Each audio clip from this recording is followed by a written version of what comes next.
চতুৰ্থ বৰ্গত যিসকলে পাছ কৰিছে তেওঁলোকে অৰেল আৰু স্কিল টেষ্ট দুইটাকে একত্ৰিত কৰি এটা মৌখিক পৰীক্ষাত তেওঁলোকে বহিবৰ প্ৰয়োজনীয়তা আছে আৰু আপোনালোকে সেই পৰীক্ষাত বহিব লাগিব।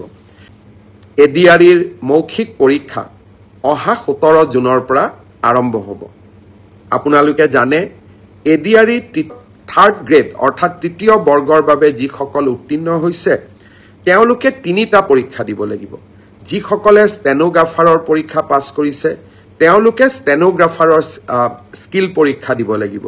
যিসকলে ড্ৰাইভিং পাছ কৰিছে তেওঁলোকে ড্ৰাইভিঙৰ স্কিল পৰীক্ষা দিব লাগিব আৰু যিসকলে সাধাৰণ তৃতীয় বৰ্গত পাছ কৰিছে তেওঁলোকে কম্পিউটাৰৰ স্কিল পৰীক্ষা দিব লাগিব। আনহাতে চতুৰ্থ বৰ্গত যিসকলে পাছ কৰিছে তেওঁলোকে অৰেল আৰু স্কিল টেষ্ট দুইটাকে একত্ৰিত কৰি এটা মৌখিক পৰীক্ষাত তেওঁলোকে বহিবৰ প্ৰয়োজনীয়তা আছে আৰু আপোনালোকে সেই পৰীক্ষাত বহিব লাগিব। জুলাই মাহৰ 15 তাৰিখৰ আগতে এই মৌখিক পৰীক্ষা বা স্কিল পৰীক্ষাৰ গোটেই পৰ্যায়টো শেষ কৰিম আৰু মই আগতেই কৈ অহাৰ দৰে 10 অক্টোবৰৰ দিনাখন আমি আপোনালোকৰ হাতত যোগ্যজনৰ হাতত নিয়োগ পত্ৰ তুলি দিবলৈ প্ৰচেষ্টা কৰিম।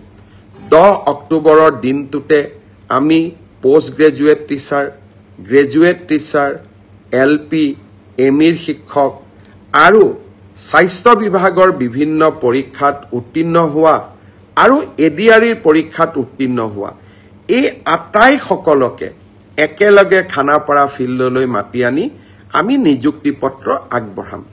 মোক কোনোবাই সুধি থাকে পুলিচৰ ৰিজাল্ট কেতিয়া দিব।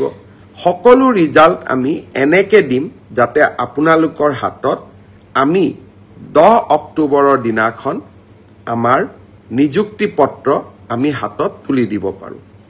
বহুতে মোক সুধিছে যে এডিআৰিৰ নতুন এডভাৰটাইজ কেতিয়া হ'ব, পুলিচৰ নতুন এডভাৰটাইজ কেতিয়া হ'ব। মই আশা কৰোঁ অক্টোবৰ মাহত নিযুক্তি পত্ৰ দিয়াৰ পিছতেই আমি নৱেম্বৰ মাহত নিশ্চয় আকৌ চৰকাৰী চাকৰিৰ বিজ্ঞাপন দিবলৈ সক্ষম হ'ম। আৰু এইবাৰ আমাৰ চৰকাৰী বিভাগৰ তৃতীয় চতুৰ্থ পুলিচ সকলোৰে বাবে যে আমি মিউচুৱেলি ট্ৰান্সফাৰ নকৰোঁ কিয়।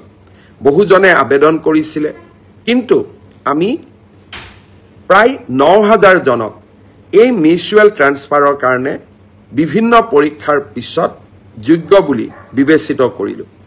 অহাকালি সন্ধিয়া নহয় বিয়লি 4 বজাৰ পৰা 4:30 বজাৰ ভিতৰত আমি আনুষ্ঠানিকভাৱে মিউচুৱেল ট্ৰান্সফাৰৰ অৰ্ডাৰসমূহ আমি মুকলি কৰিম। 9000 জন চৰকাৰী কৰ্মচাৰীয়ে একেলগে একে সময়তে নিজে